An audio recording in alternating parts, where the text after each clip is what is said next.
Seth Bauman scribbled, as fast and furious as his 10-year-old hands would scribble. The coarse stucco of the exterior wall at Alessandra Elementary School quickly wore his pencil down to a nub. He pulled another from his backpack. There was a job to be done. Several yards away, tongue lodged firmly in the corner of her mouth, Elena Gomez worked with equal fervor. The two glanced at one another periodically, as if to check the other's progress. But more importantly, the look was one of camaraderie, of two souls who shared a most vital mission. And though she spoke almost no English, Elena's dark almond eyes were full of urgency. Suddenly, they grew even wider. "They come," she warned, having heard something in the adjacent corridor. Seth did not panic. There was only a few left, and he was not about to leave the job undone. Each and every declaration of Seth plus Elena had to be obliterated. And with all the divots and grooves in the stucco, it was important to grind the lead with great force, lest the original statement remain legible. It wasn't that the two didn't like one another. It wasn't even that liking a girl was still considered icky. Having a girlfriend was instant social suicide in the 6th grade. His objection was in principle. It simply wasn't true. Their pact to correct the facts was nothing more than revisionist history. They'd waited until class had let out. The majority of their classmates had been picked up by their parents or headed off on foot, bicycle, or skateboard. The few who remained for after-school sports were quite a distance away, and if anything, served as a nice distraction from their own covert activities. It had always been a mystery just how late the teachers stayed, or the staff in the principal's office. But if theirs were like most adult jobs, they were surely stuck at their desks until well after sundown. Luckily, the wall where most of the heart-shaped graffiti had appeared was out of view of the windows in the main building.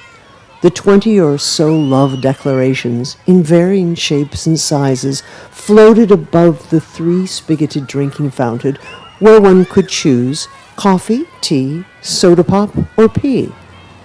The only window in the vicinity looked out from the cafeteria, and surely the cafeteria staff had gone home for the day, unless they were concocting a new and improved recipe for barf on a bun or pizza surprise. As it turned out, this assumption was wrong. Seconds after Elena issued her anxious warning, the double doors flew wide open, and an enraged presence burst onto the playground. "What on earth are you kids doing?" The cafeteria lady, a stern matronly figure, charged toward them across the hot asphalt. For a split second, Seth considered running. The cafeteria lady had no real authority. He was not fooled by the clear plastic gloves or the hairnet. She was just someone's mother. Still, something compelled Seth to stay and face the music, rather than putting off the inevitable and having to face her in the lunch line the following day. In a split second, the cafeteria lady had them both by the ear. "Alessandra Elementary," a receptionist sang as one call after another came into the principal's office.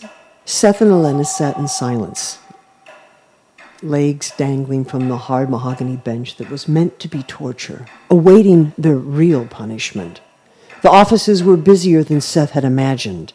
Heels clicked on linoleum tile as the staff finished up their business for the day. Papers were shuffled, time clocks punched.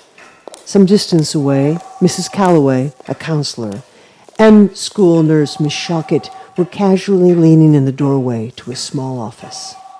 Mrs. Calloway was plump, with a large magenta bouffant that teetered when she spoke, like a scoop of strawberry ice cream threatening to plunge from its cone. "From what I understand, her family arrived no more than a month ago," Mrs. Calloway was saying in a low whisper. "She's legal." "Ah," Miss Shockett replied.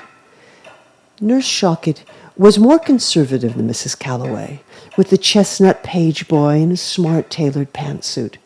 Her eyes darted in Elena's direction. "So they're legal?" Let me guess, they have family here? Mm-hmm. Mrs. Calloway nodded emphatically. It seems they were living with relatives for the first 3 weeks, but wanted to have their own place before the school year began. Seth knew that was often the way. The Silver Lake neighborhood of Los Angeles was ethnically diverse, every nationality, every creed, but there was no denying it. The majority of the population were Latino. At Alessandro Elementary, 8 of 10 students had names like Hernandez, Lopez, or Jimenez. Like Elena's family, many of Seth's classmates had immigrated to the United States, first by living with relatives in Silver Lake. The fact that Hispanic was the norm, however, did not stop some in the community from exhibiting prejudice.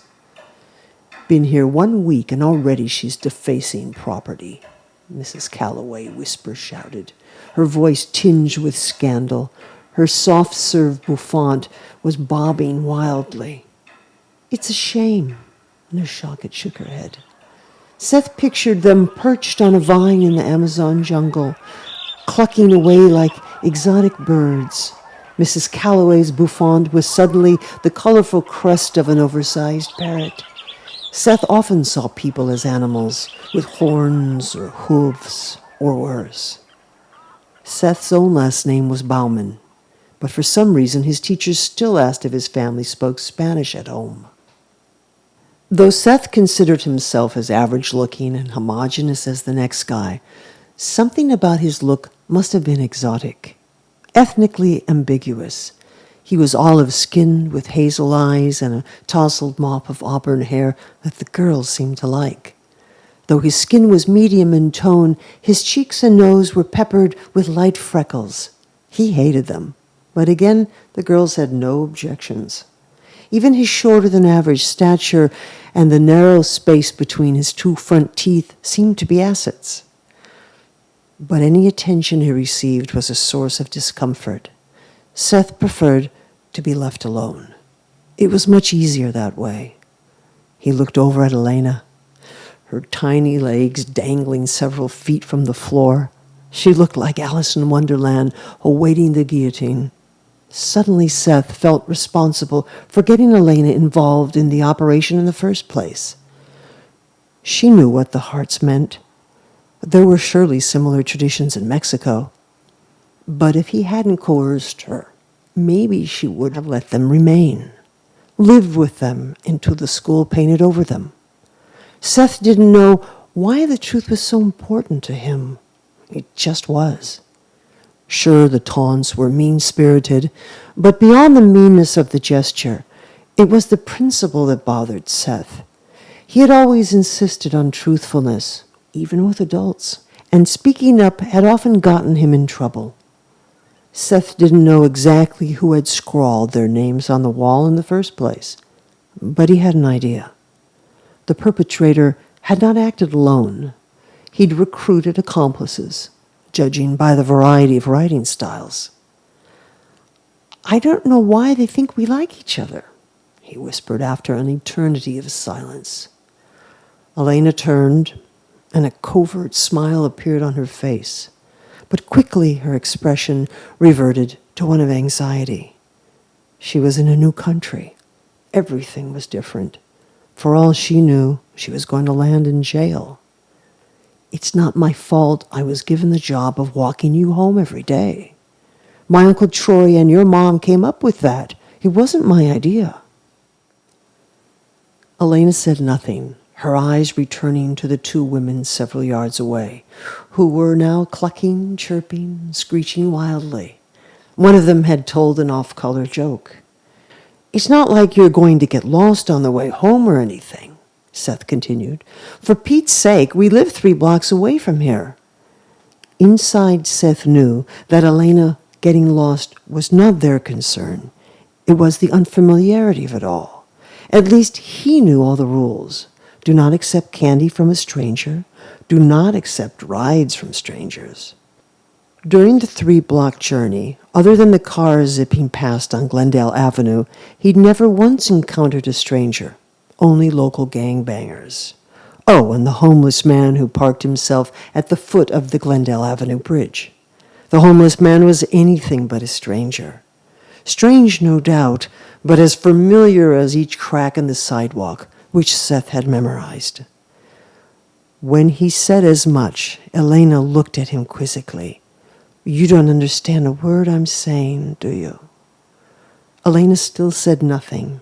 Her eyes were downcast, but even so they were wide, bordered by thick, dark lashes. Her hair was equally thick, bangs trimmed squarely above the brow. In the back, it fell just beyond her collar, neatly blunted in an old-fashioned page boy. Everything about her seemed antiquated to Seth. The knee-length white dress with its ornate applique around the collar, the white stockings that came up to the knee. She was the embodiment of innocence, despite his insistence on the truth. Seth didn't feel so innocent, and maybe that was why protecting her was so important. Abruptly, Elena's eyes shot back to the floor as a shadow slipped over her. Principal Sellers stood before them, arms behind his back, large and pear-shaped with a gray mustache. He'd always reminded Seth of a walrus somehow. A walrus in a tweed suit. His patent leather dress shoes tapped the linoleum tile menacingly. Their sentence was about to be handed down, and the man's body language did not bode well. For a moment the man said nothing, just looked down at them, watching them squirm on that hard bench. And then, ever so slowly, enjoying his authority, the principal released his arms. A smile crept across his pudgy, pink face as he revealed what he held in each fist, an industrial-size house-painting brush. For an hour, he stood over the two with similar glee as they retouched the cafeteria wall. To prolong the punishment, he had first allowed them to attempt removing the graphite with bathroom soap and scrub brushes. When that didn't work, the paintbrushes were put to use. The sun was just beginning to dip behind the Santa Monica Mountains as Seth and Elena closed the lid to the latex house paint. "Good job," Principal Sellers smiled, his walrus whiskers pointing skyward. "I think you two have a new career option."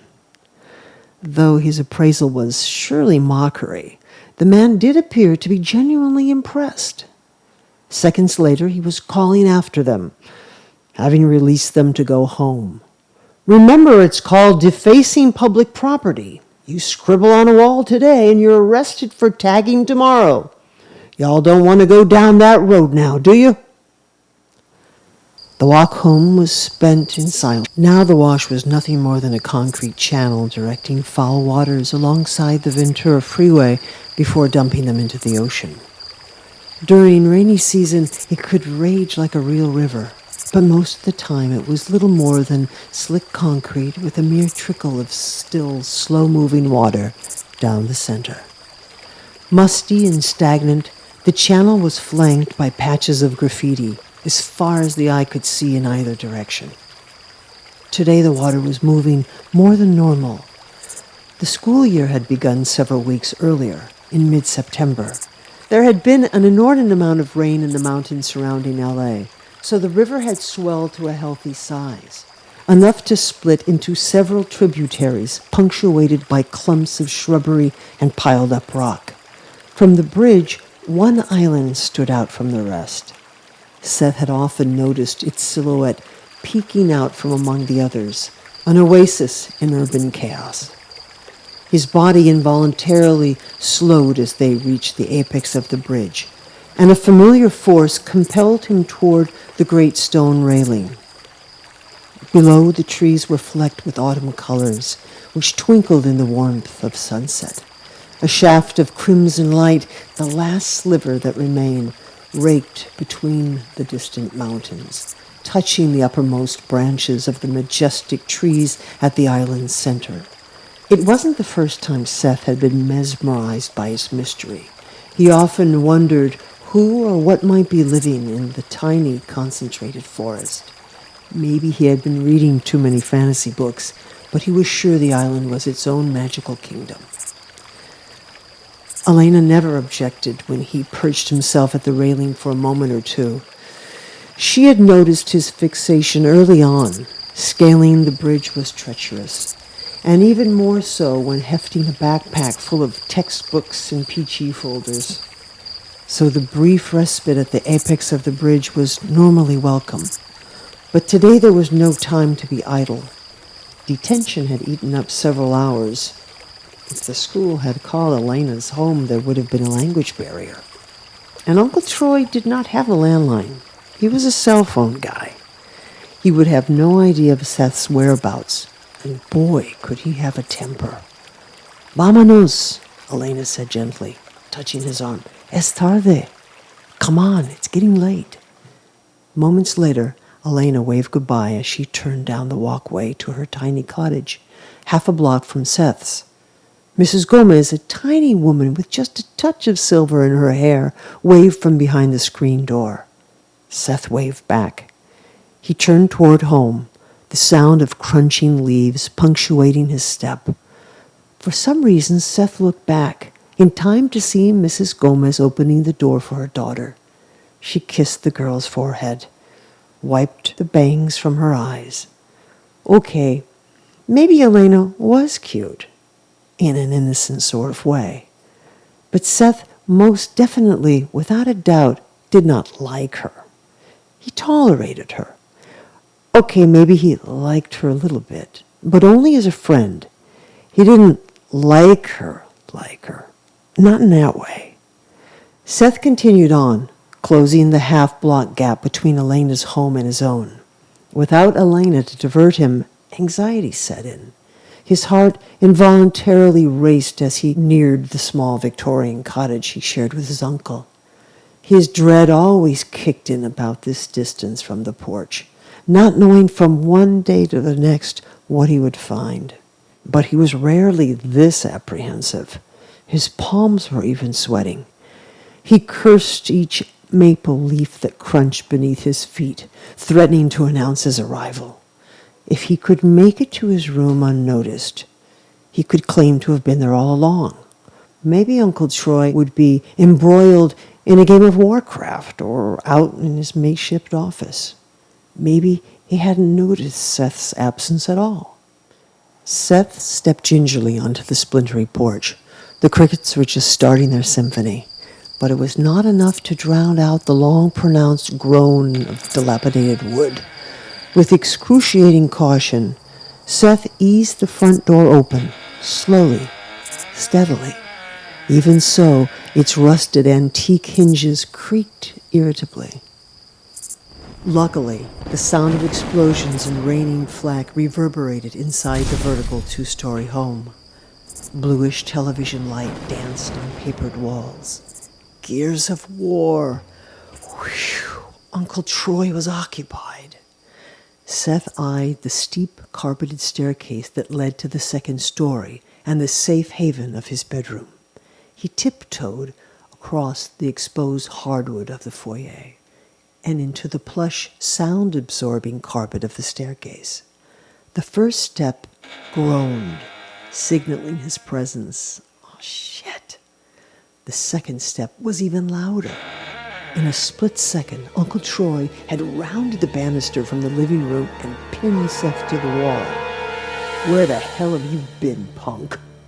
Uncle Troy was inches from his face, smelling of sweat and homegrown marijuana.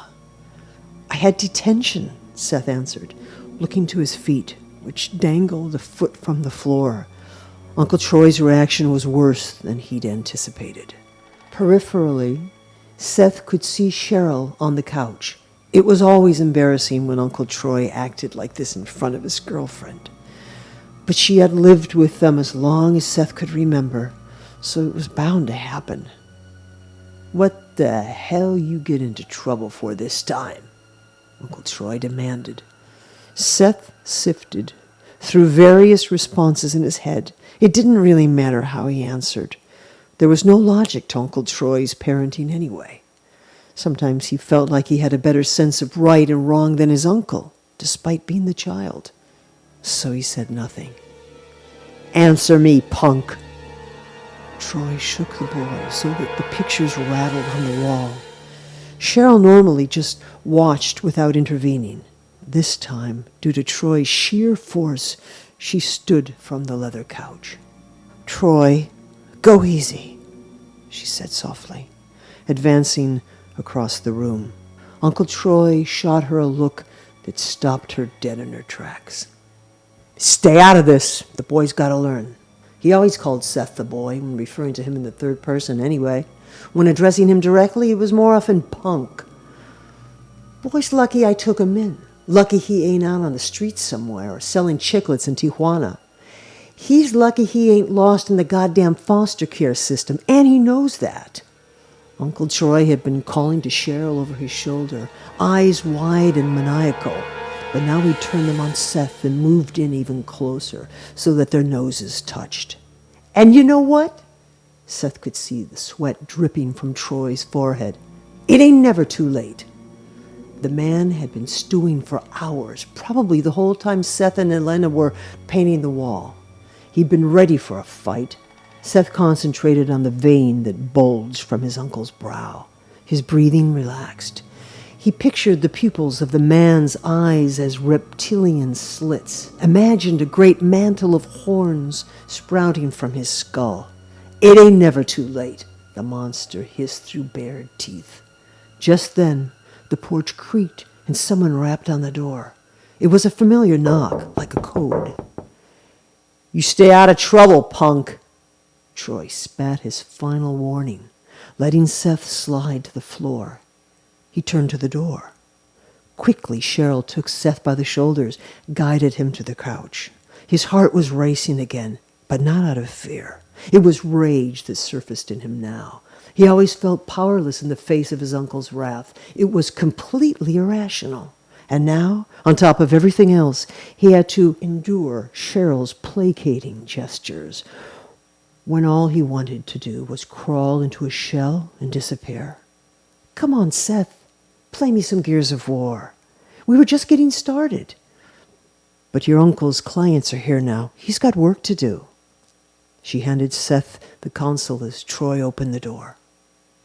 Seth had recognized the knock. It was either Carlos or one of his homies. Carlos was a local gang leader, the badass kingpin of LAMO, the LA Mayan order. The drill was always the same. He would shake hands with Troy, a complex ritual that took up to 30 seconds. Then he would look around nervously and slip inside while his homie stood watch on the porch. When the two men disappeared into Uncle Troy's office, which was really just the converted garage, the front door was always left open a crack. The homie could be seen pacing the rickety porch, whistling while looking out over the satellite dishes and smog, while Troy and Carlos conducted their business. This time, the homie was someone Seth did not recognize, a lanky individual covered in multicolored tattoos who reminded Seth of a rat. As Carlos neared the couch, Seth lowered his eyes, allowing him to pass, but he could feel Carlos's eyes burning a hole in his head. "Come on, here we go," Cheryl said cheerfully, diverting Seth's attention. "Let's kill some locusts." She always tried to distract him while Troy conducted his business, but Seth was no idiot. The client would always leave while still rolling up a plastic sandwich bag, which was then tucked into a low-riding waistband at the last moment before exiting. Seth didn't really like interactive video games. Troy and Cheryl would spend hours on that couch, killing zombies or exploding enemy tanks. But Seth lost interest quickly, would most often rather be reading or drawing in his room. Today was no different. Cheryl looked after him, mystified in her attempts as he wandered off, climbed the stairs to his tiny room, and shut the door. Seth plopped onto the mattress belly down, his default drawing position. He grabbed his sketchbook from beneath the antique twin bed. Drawing kept him sane, and the books he read provided entire worlds just waiting to be drawn, to be coaxed from the imagination and onto the paper. Born for the first time in the material world. Dragons, elves, dwarfs. Seth loved giving them life. He was God, and they were as yet unborn souls. But today the image that rendered itself on the page, slowly taking shape on the empty white void, as if being chiseled from an invisible chunk of granite, did not come from one of his books. It was an island, a magical island with glistening trees. In pencil, the crimson light did not sparkle quite as much as it could have, but those with imagination would recognize its otherworldly aura. And towering over the highest treetop, the fangs of a gaping cavernous portal. It was a freeway overpass, but also a dragon. Seth was not sure why he drew it this way.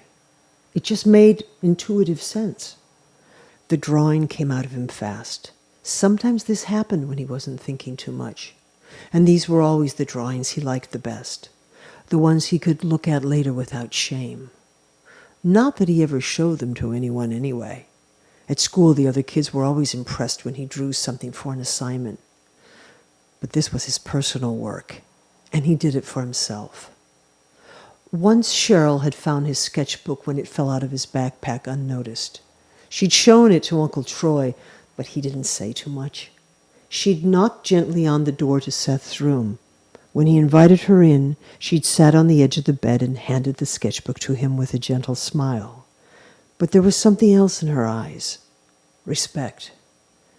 Cheryl was nice enough. She was pretty with long auburn hair and a pleasant smile. She wore the right amount of makeup, just enough to bring out her green eyes, but not enough to cover the freckles that made her seem youthful somehow. In fact, she was 27. Seth wished he could better accept her attempts at being nice. She'd really tried to be a mother figure to him.